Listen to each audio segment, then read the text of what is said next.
Bonjour à vous, c'est bon de vous retrouver. Merci d'être présent à travers l'écoute de cette vidéo. Évidemment, on a hâte d'être tous ensemble, entre frères et sœurs, mais pour l'instant, on prend les moyens qu'on a. Et je rends grâce à Dieu que vous preniez ce temps pour nourrir votre âme. Alors, la prédication de ce matin, c'est l'exposition de Jean 18, verset 38. Jean 18, 38, c'est la suite de ce qu'on avait vu jusqu'à maintenant. Et le titre, c'est « Quel sauveur merveilleux ». Et on va immédiatement lire le verset Jean 18, 38. Ça se situe dans le procès que Jésus subit. En fait, c'est les procès. Jésus en a subi un devant les dirigeants juifs. Et maintenant, les dirigeants juifs conduisent Jésus vers Pilate. La raison, c'est que la nation juive se trouve dans l'Empire romain et les Romains laissaient les Juifs appliquer l'ensemble de leurs lois, sauf pour les cas de peine de mort, ça prenait l'approbation des autorités romaines. Alors c'est pour ça que les dirigeants juifs sont obligés d'amener Jésus devant les autorités romaines, devant Pilate. Donc, Jean 18, 38, Pilate dit à Jésus, « Qu'est-ce que la vérité? » Après avoir dit cela, il sortit de nouveau pour aller vers les Juifs et leur dit, « Moi, je ne trouve aucun motif de condamnation en lui. » Que le Seigneur bénisse sa parole et nous allons prier. Seigneur Dieu, on veut reconnaître que ta parole, elle est de toi, c'est ta parole, c'est la parole de Dieu. Elle est pleinement sage. Par elle, nous pouvons connaître ta sagesse. Elle fait autorité dans nos vies. Seigneur, donne-nous d'être soumis à ta parole. Donne-nous de reconnaître tous les bienfaits qu'elle nous procure, même lorsqu'elle nous donne une direction qui n'est pas celle que nous prendrions. C'est toujours toi qui as raison, Seigneur Dieu. Donne-nous d'être dociles. Père, je veux te prier pour tous mes frères et sœurs qui écoutent présentement. Que tu les bénisses, Seigneur Dieu. On est loin les uns des autres, mais Seigneur, toi, tu es avec chacun et chacune de mes frères et sœurs. Et Seigneur, c'est mon encouragement, c'est ma consolation. Tu es là, Seigneur Dieu. Tu es le Dieu présent et tu te penches vers chacun de tes brebis. Seigneur, bénis ce temps et on te prie de nous garder, de nous faire grandir en toi. Amen. Pour ceux de mon Église, il y a des éléments que vous aurez déjà entendus, mais je vais les répéter très brièvement pour le bénéfice de ceux qui nous écoutent peut-être pour une première fois, qui sont d'une autre Église. Je souligne que si vous êtes d'une autre Église, vous êtes les bienvenus pour écouter cette vidéo, mais je vous invite à privilégier ce que votre pasteur met en ligne s'il y a la possibilité de le faire. Et donc, c'est important que vous continuiez à être fidèle à votre Église. C'est un principe biblique et je pense qu'on devrait tous respecter cela. Mais vous êtes quand même les bienvenus d'écouter nos vidéos. C'est là pour le peuple de Dieu.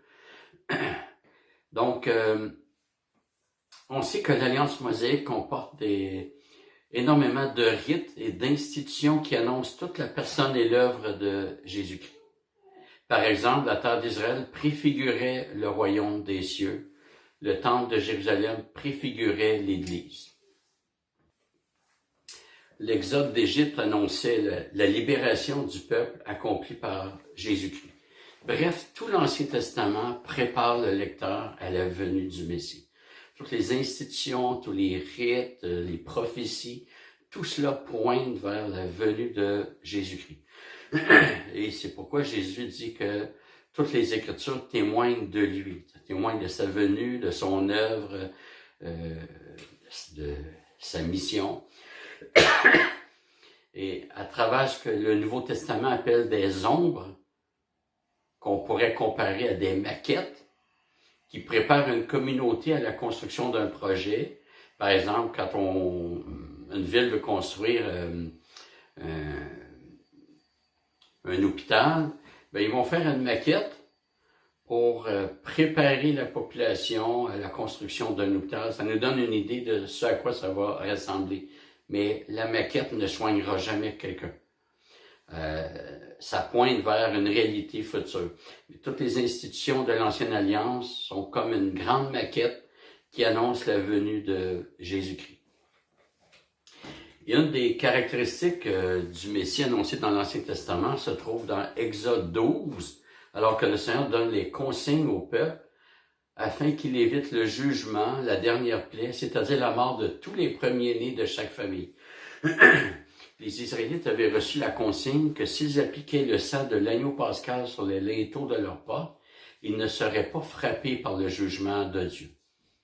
Et le peuple juif devait célébrer la Pâque à chaque année afin de se remémorer cette délivrance. J'aimerais préciser ici que cette délivrance ne se résumait pas seulement à ne plus être esclave de l'Égypte. Cette délivrance était d'abord de ne pas subir le jugement de Dieu.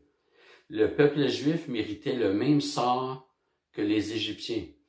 La preuve, c'est que s'ils ne mettaient pas le sang de l'agneau pascal sur les linteaux de porte, le peuple allait subir le même jugement, la même condamnation à travers la mort de leur premier-né. Et donc, la Pâque juive, c'est la première Pâque juive, qui consistait justement à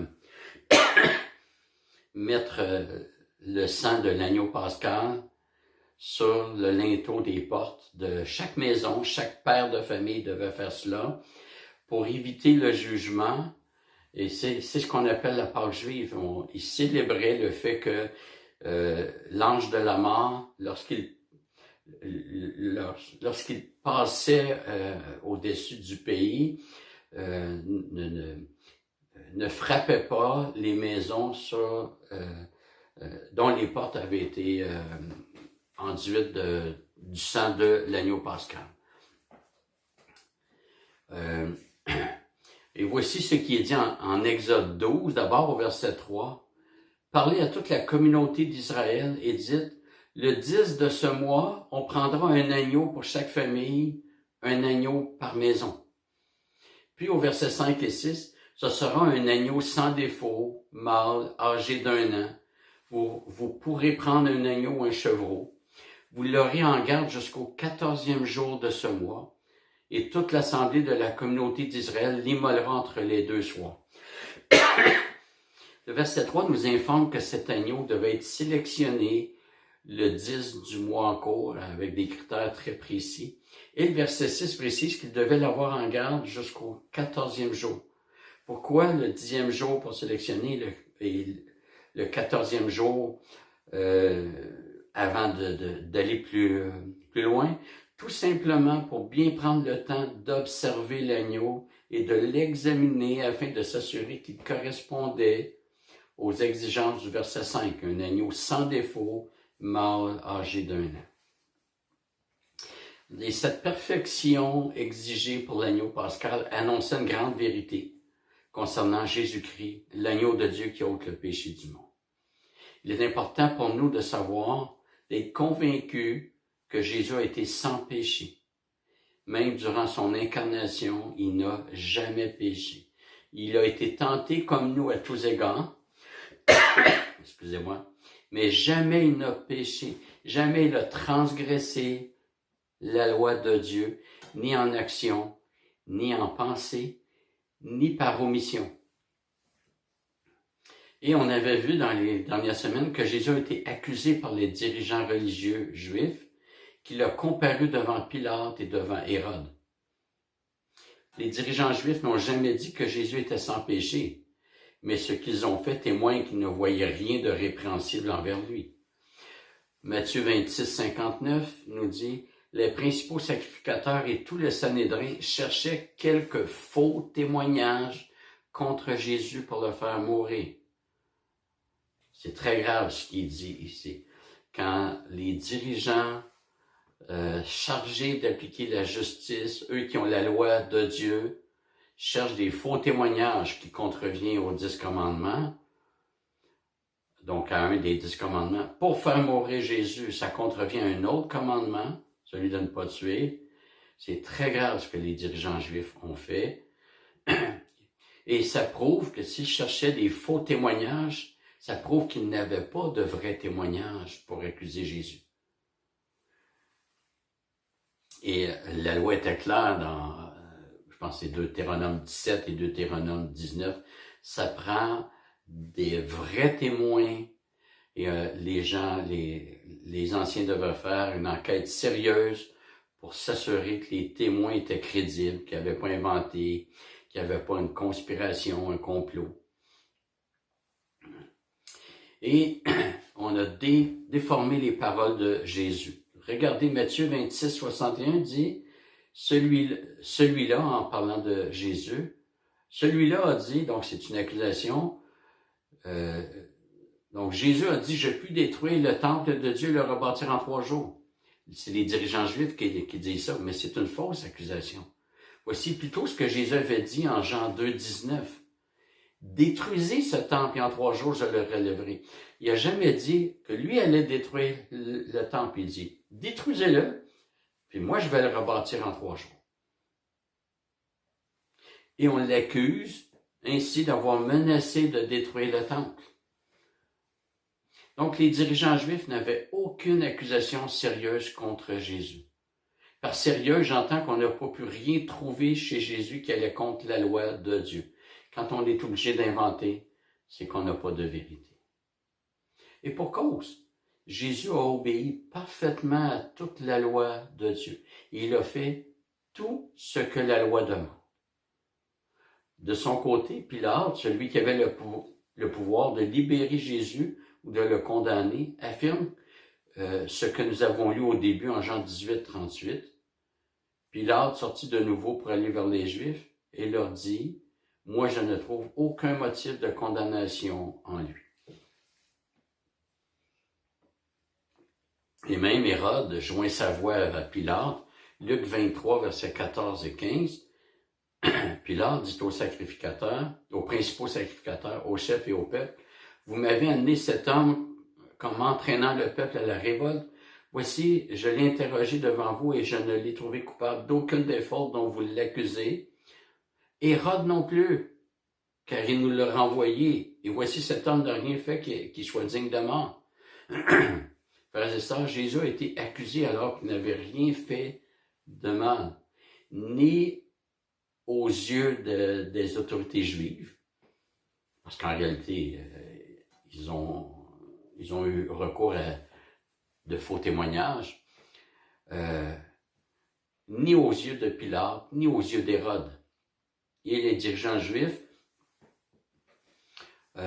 encore une fois, eux qui avaient la responsabilité d'appliquer la loi de Dieu, à mon avis, sont coupables d'un crime plus grave, d'avoir ainsi accusé le Messie. Donc, les autorités politiques et religieuses en Israël, unanimement, se retrouvent devant un homme contre qui il n'y a aucune accusation qui peut être portée. Mais le Père Céleste a aussi témoigné de la perfection de son Fils. Nous pouvons dire de cela du fait que le Père a ressuscité Jésus. Si Jésus avait péché, ne serait-ce qu'une seule fois, le Père ne l'aurait pas ressuscité. Jésus serait mort, il serait demeuré dans la mort pour avoir péché. Et nous devons savoir que l'obéissance de Jésus dépasse la stricte obéissance à la loi mosaïque telle que comprise par les dirigeants juifs. Pour les dirigeants juifs, la loi, c'était des rites extérieurs. et envers d'autres Juifs. Chez les Juifs, la notion de son prochain, ça ne dépassait pas la nation juive. Ça allait à l'extérieur. Et on voit cela dans la parabole du bon Samaritain. Jésus choisit délibérément un non-juif, un Samaritain. Donc, la nation juive avait une très mauvaise compréhension de la loi. Je m'étonne de voir autant de chrétiens accorder beaucoup d'importance à l'interprétation des Juifs, que les Juifs font de l'Ancien Testament, même qu'ils soient rabbins ou non. Ça m'étonne parce que Jésus a constamment corrigé leur mauvaise compréhension de l'Ancien Testament. Et je vois pas pourquoi on référerait aujourd'hui, qu'on accorderait une crédibilité à ces personnes du simple fait qu'elles soient juives. Jésus a aussi obéi à son Père dans sa mission. Sa prière du jardin de Gethsémani en Luc 22, 42 nous dit, enfin une partie, Jésus dit, Père, si tu le veux, éloigne de moi cette coupe. Toutefois que ce ne soit pas ma volonté, mais la tienne qui soit faite. Il n'y a pas eu une demi-seconde dans toute l'existence terrestre de Jésus où il n'a pas agi en obéissance parfaite à son Père, en action, en pensée, et même en omission. Jésus n'a jamais omis d'obéir à son Père. Et Jésus aussi témoigne de sa propre obéissance. Jean 8, 29, il dit, « Celui qui m'a envoyé est avec moi, il ne m'a pas laissé seul, parce que moi je fais toujours ce qui lui est agréable. » Et Jésus a toujours fait ce que le Père agrée, ce que le Père recommande. C'est tout ce que Jésus a fait en parfaite conformité à la volonté de son Père. Quand nous disons que Jésus a parfaitement obéi à la loi, qu'il l'a accompli parfaitement, nous ne disons pas seulement qu'il s'est plié à toutes les règles externes de la loi, comme la dîme, la célébration des fêtes juives et le respect du sabbat. Ça, il l'a fait. Mais le jeune homme riche en faisait autant sans qu'il plaise à Dieu. Jésus a obéi à ce qui fait que la loi est pleinement respectée. Jésus ne s'est pas contenté des rites extérieurs. Certains pourraient dire que Jésus a dépassé ce que prescrit la loi. Lorsqu'il est mort sur la croix, c'est vrai qu'il n'y a aucun commandement qui demande de mourir sur une croix. Mais en fait, je pense que c'est dans la loi juive, et vous allez voir pourquoi. Parce qu'au cœur de la loi, il y a l'amour. Lévitique 19, verset 18 dit, « Tu aimeras ton prochain comme toi-même. Je suis l'Éternel. » Pour Jésus, aimer son prochain, c'était le sauver. Donc, sa mort à la croix, c'est l'application la plus glorieuse du commandement d'aimer son prochain, qui n'est pas une nouvelle loi. Contrairement à ce que certains disent, je ne crois pas que la loi mosaïque se résume à des rites extérieurs et que la loi de Jésus-Christ, c'est l'amour, et que ça soit détaché de la loi mosaïque. Quand un dirigeant juif demande à Jésus quel est le plus grand commandement, Jésus répond que c'est l'amour en citant des textes de l'Ancien Testament, de la loi mosaïque. L'amour, ça définissait déjà, ça résumait déjà toute la loi. Paul dit dans Romains 13, 8, celui qui aime les autres a accompli la loi. Vous remarquez que l'amour ne remplace pas la loi. L'amour accomplit.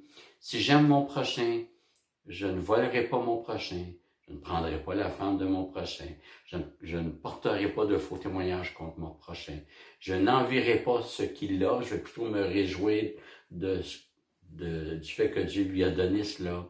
Je ne le tuerai pas. Je n'ai qu'à l'aimer pleinement et du coup, j'accomplis la loi. Galates 5, 14, car toute la loi est accomplie dans une seule parole, celle-ci. Tu aimeras ton prochain comme toi-même.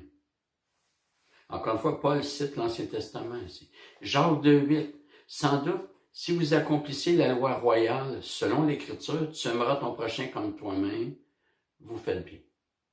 Jacques ici précise que c'est selon l'Écriture. À son époque, l'Écriture, c'était presque exclusivement l'Ancien Testament. C'est selon l'Écriture d'aimer son prochain et que aimer son prochain, c'est l'accomplissement de la loi. Donc, Jésus a accompli toute la loi et au cœur de cette loi, il y a l'amour pour Dieu et l'amour pour son prochain.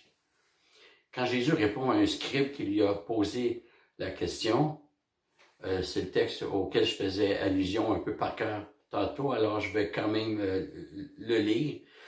Donc, un scribe qui pose la question à Jésus, à savoir quel était le plus grand commandement. Jésus répond en Marc 12, versets 29 à 31, « Voici le premier commandement. Écoute Israël, le Seigneur notre Dieu, le Seigneur est un, et tu aimeras le Seigneur ton Dieu de tout ton cœur, de toute ton âme, de toute ta pensée et de toute ta force. Voici le second. Tu aimeras ton prochain comme toi-même. Il n'y a pas d'autre commandement plus grand que ceux-là. Tu aimeras ton prochain comme toi-même ne signifie pas tu aimeras ton prochain, c'est un commandement, et tu aimeras toi-même aussi. Sinon, ça ferait 3 commandements. Jésus ne parle pas de 3 commandements, il parle de 2 commandements. Autrement dit, tu aimeras ton prochain comme tu t'aimes déjà toi-même. Donc, 2 commandements qui résument toute la loi mosaïque. Aimer Dieu et aimer son prochain. Jésus a parfaitement aimé Dieu, son Père. Jean 14, 31, où Jésus exprime son amour pour le Père et l'obéissance qui découle inévitablement du vrai amour. C'est important. La vraie obéissance, celle que Dieu agrée, c'est celle qui découle de notre foi en Dieu, notre amour pour Dieu, et non pas une obéissance qui cherche à gagner une place au paradis ou à maintenir une place au paradis. Tout cela, c'est déjà donné par Jésus-Christ pour ceux qui ont la foi. Donc, Jésus qui parle dans Jean 14, 31, « Mais c'est afin que le monde sache que j'aime le Père et que j'agis comme le Père me l'a commandé. » L'obéissance découle de l'amour. C'est l'obéissance de Jésus à son Père est émue par un amour profond pour lui. Jésus a rempli le premier grand commandement et ça s'est lu par l'obéissance. Jésus a aussi parfaitement rempli le deuxième commandement, aimer son prochain. Jean 15, 13, « Il n'y a pour personne de plus grand amour que de donner sa vie pour ses amis. » Jésus a parfaitement accompli le deuxième grand commandement. Il nous a aimés du plus grand amour. Il a donné sa vie pour ce que le Père lui a donné. Romains 5, 8. Mais en ceci, Dieu prouve son amour envers nous. Lorsque nous étions encore pécheurs, Christ est mort pour nous. Frères et sœurs, l'amour de Jésus-Christ est tel qu'il ne pourrait pas nous aimer plus qu'il le fait. Chez certains chrétiens, j'entends parfois certains chrétiens qui passent par une dure épreuve et qui remettent en question l'amour que Dieu a pour eux. Eh bien, Dieu ne peut pas aimer son enfant plus qu'il le fait maintenant. Et même les épreuves s'inscrivent dans son amour pour nous. Parce que nous avons besoin de ces épreuves pour grandir, pour que peut-être que Dieu veut qu'on réalise certains traits de caractère, par exemple. Et dans Hébreu, c'est clairement dit que c'est par amour, Hébreu 12, qu'un père châtie son enfant. Donc, la loi parle bien d'aimer son prochain, mais il y a un élément qui nous permet d'apprécier davantage. Donc, Jésus est mort, il a appliqué le commandement d'aimer son prochain, mais il y a quelque chose de particulier. C'est que Jésus est mort pour des ennemis. Faire du bien à ceux que nous aimons, c'est bien.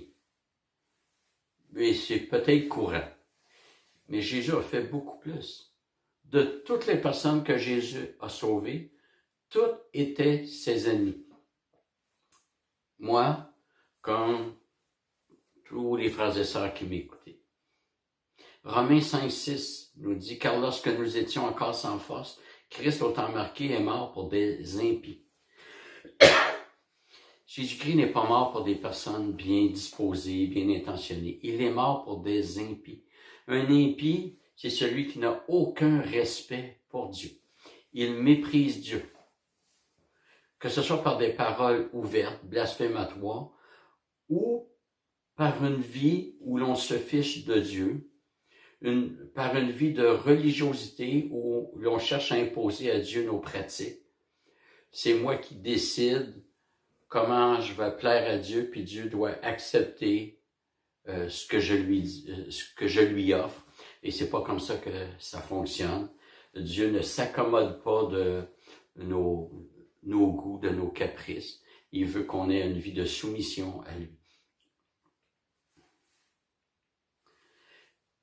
Les non-chrétiens qui vivent tranquillement, qui travaillent honnêtement, puis qui achètent honnêtement leur truc, c'est quand même une vie de mépris à Dieu, parce qu'ils utilisent la création de Dieu sans le glorifier. On n'a pas le droit de faire cela. Devant Dieu, on n'est pas chez nous dans cette création-ci. On est dans le monde qui appartient à Dieu.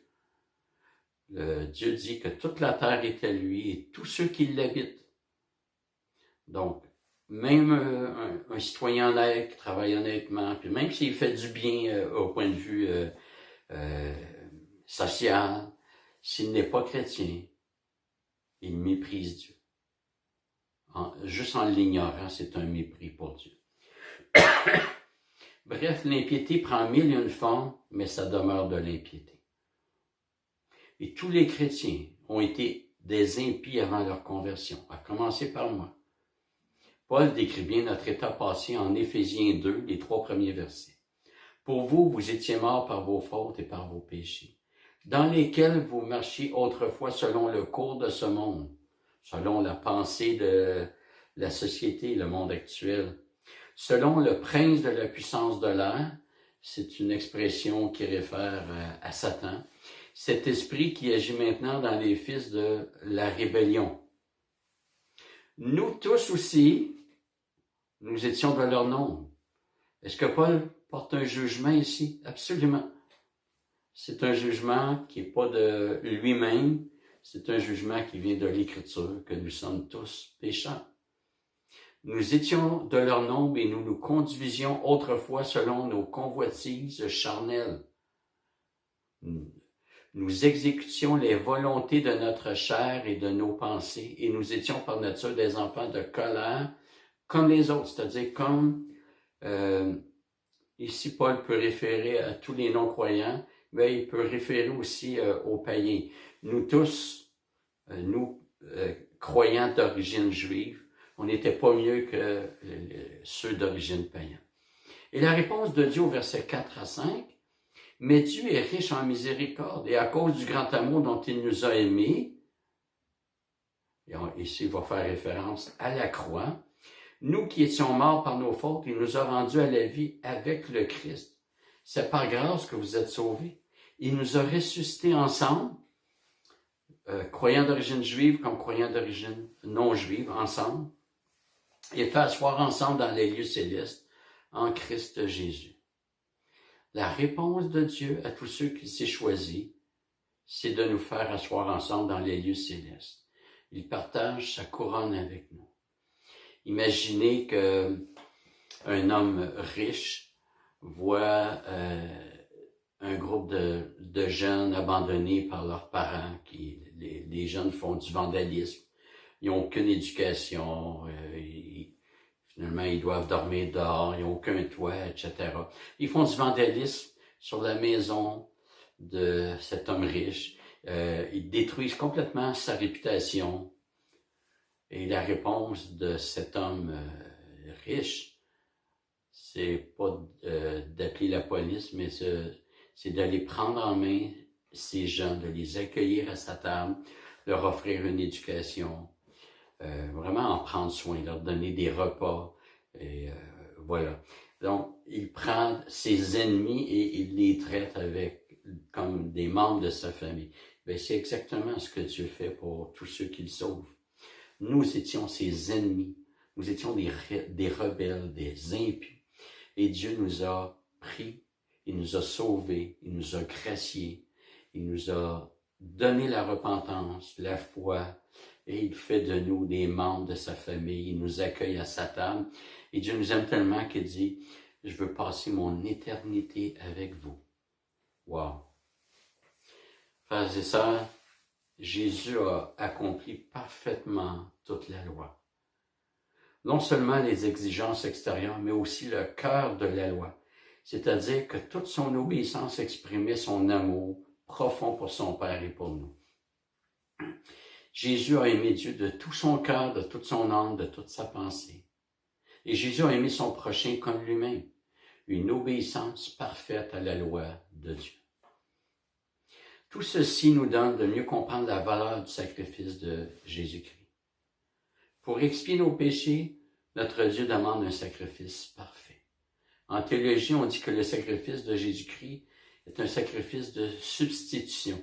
C'est-à-dire que Jésus est mort à la place des pécheurs qu'il sauve. Et pour que ce sacrifice soit agréé par Dieu, il devait être celui d'un homme sans péché, un homme parfait. Et si Jésus avait commis un seul péché, en action, en pensée ou même par omission, sa mort aurait été méritée et ne nous aurait jamais sauvés. Mais parce qu'il est parfait, il l'a démontré en vivant dans une conformité tout aussi parfaite à la loi de Dieu. Donc, c'est pas son obéissance qui l'a rendu peu, c'est plutôt sa pureté qui a fait qu'il a obéi parfaitement. Donc, Jésus a obéi parfaitement autant aux exigences extérieures à la loi que la disposition intérieure que la même loi demande. Le sacrifice de Jésus-Christ en fut un de bonne odeur pour son Père. C'est-à-dire que son Père a agréé le sacrifice de son Fils. En le ressuscitant, c'est comme si Dieu disait, tu ne méritais pas la mort. Elle est là pour sauver mon peuple, parce que la mort de Jésus-Christ, est-ce que Dieu aurait pu nous sauver sans envoyer son Fils mourir? La réponse, c'est non. L'Épître aux Hébreux dit, ainsi, il devait devenir semblable à nous. Il devait, le verbe est très fort, c'est une nécessité. Si Dieu avait sauvé son peuple sans que son Fils meure, Dieu aurait piétiné sa propre loi, donc sa propre personne, parce que la loi de Dieu, c'est pas quelque chose qui est séparé de Dieu. Pour nous, c'est l'expression de qui est Dieu, de ses perfections, sa moralité. Mais la loi de Dieu, c'est Dieu qui nous communique qui il est. Donc, en ressuscitant Jésus, le Père dit à toute l'humanité, mon Fils a obéi parfaitement, je le reconnais publiquement par la résurrection. Ainsi, nous sommes sauvés par le sacrifice de Jésus-Christ, mais en disant que nous sommes sauvés, il y a plus que l'évitement de l'enfer. Le Seigneur nous sauve de plusieurs choses ou personnes. Il nous sauve de la colère de Dieu. En fait, Dieu nous sauve de lui-même. C'est de sa propre colère qu'il nous sauve. Et on peut dire que donc Dieu nous sauve de lui-même. Il nous sauve aussi des conséquences du péché, notamment l'enfer. Il nous sauve de nous-mêmes. C'est-à-dire qu'il ne nous livre pas ce que nous sommes. Nous étions esclaves de nous-mêmes. Il nous délivre de nous-mêmes. Il nous a donné une nouvelle nature, une vie régénérée, afin que nous ne vivions plus comme avant. Présentement, la Bible dit qu'on lutte contre nous-mêmes. On a encore cette vieille nature qui s'agite et on doit la faire mourir constamment. Mais au cœur de cette lutte, le Seigneur agit. Il nous sanctifie. Et c'est une autre raison pour laquelle Jésus devait être parfait. Si notre Sauveur n'était pas parfait, il ne pourrait pas nous rendre parfaits. Un impur ne peut purifier. Un pécheur ne peut sanctifier. Pour être purifié, pour être sanctifié, ça nous prenait un sauveur parfait, sans péché.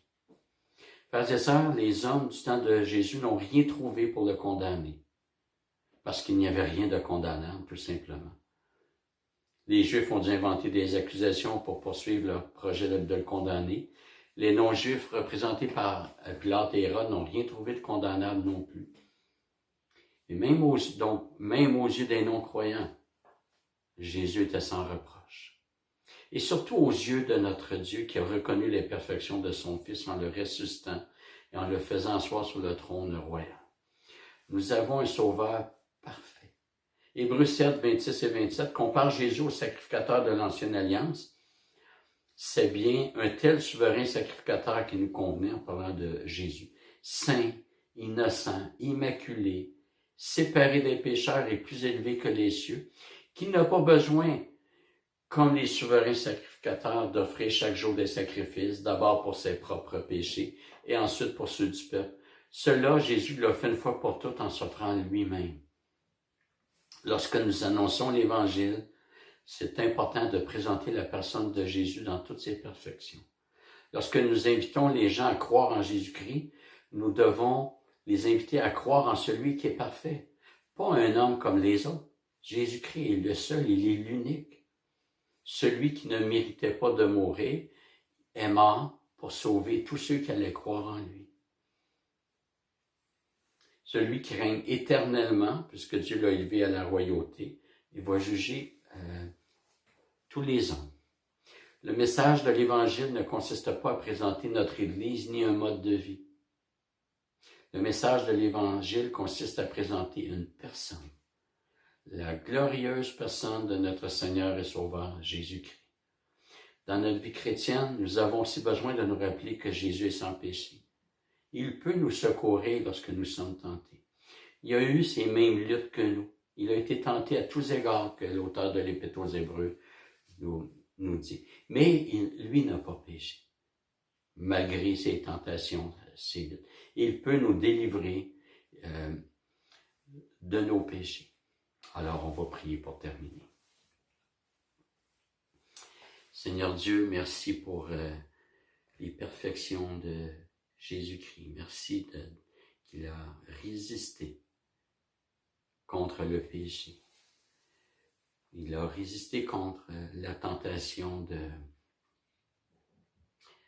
d'agir selon sa volonté propre, mais il a renoncé. Seigneur, merci pour ce Sauveur parfait. Merci parce que il intercède pour nous. Il continue son œuvre en nous sanctifiant par son Esprit. Seigneur, pardonne nos péchés. Pardonne-nous, Seigneur. Relève-nous si nous tombons.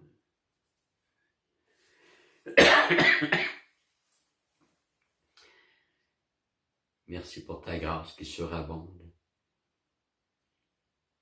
Seigneur, je veux te prier pour mes frères et sœurs en cette période de confinement. Je te prie, Seigneur, de les bénir, de leur faire du bien. Seigneur, là, on est dans le prolongement, c'est-à-dire on n'est pas au début du confinement, ça fait deux semaines et Seigneur, il y a peut-être, chez certains couples, dans certaines familles, il y a une tension qui monte et je te prie, Seigneur, que tu donnes ta paix, que tu donnes le courage à chacun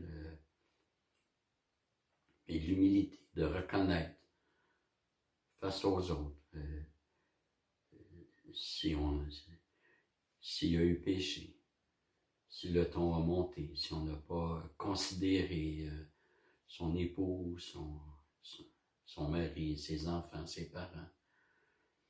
Seigneur, donne-nous aussi de s'entraider les uns les autres. Je veux te prier pour nos frères et sœurs qui sont plus âgés, Seigneur, que tu leur donnes d'être soumis aux autorités. Même ceux qui se croient plus forts et qui pensent qu'ils ne seront pas atteints. Seigneur, que tu leur donnes de respecter les consignes du gouvernement, reconnaissant que c'est toi qui les as établis. Seigneur, merci pour l'Église, merci parce que tu nous places ensemble pour te servir, te glorifier, pour prendre soin les uns des autres. Alors Seigneur, c'est ma prière pour notre Église, c'est ma prière pour toutes les églises du Québec. On veut te prier pour cette famille qui fréquente l'Église réformée baptiste de Saint-Jérôme. Cette famille qui est en Inde présentement et qui ne peut pas sortir et qui, au moment où on enregistre, a été mis à la porte de l'hôtel qui a dû fermer et qui est à la rue. Et Seigneur, on te prie de vraiment pourvoir. Ils ont un enfant de 10 ans. Seigneur, que tu puisses envoyer des chrétiens sur leur route. Il y a des chrétiens là-bas. Merci pour Pascal qui tente par tous les moyens d'établir des contacts avec des églises là-bas. Et, Seigneur, on veut vraiment te prier de diriger. Seigneur, on ne connaît pas tous les besoins des autres frères et sœurs, mais tu les connais, Seigneur. Dirige, prends soin de tes enfants comme tu le fais merveilleusement bien. Et Seigneur, que cette période soit aussi l'occasion pour nous de présenter l'Évangile. Le monde connaît une instabilité comme on n'a jamais vu de notre vivant, à moins d'avoir connu, d'être très âgé. Et Seigneur, on constate la fragilité, un petit virus invisible qui paralyse et épouvante toute la planète. Seigneur, donne-nous de témoigner que toi tu es le roc et qu'on a vraiment une sécurité éternelle en toi. Bénis mes frères et sœurs, bénis leur journée et Seigneur, merci encore pour toutes tes bénédictions. Amen. Voilà, frères et sœurs, que le Seigneur vous bénisse et merci encore pour ce que vous faites, vous supportez dans la prière. Il y en a qui sont en mesure d'aider d'autres. Alors, merci, que le Seigneur vous garde et à la prochaine. Au revoir.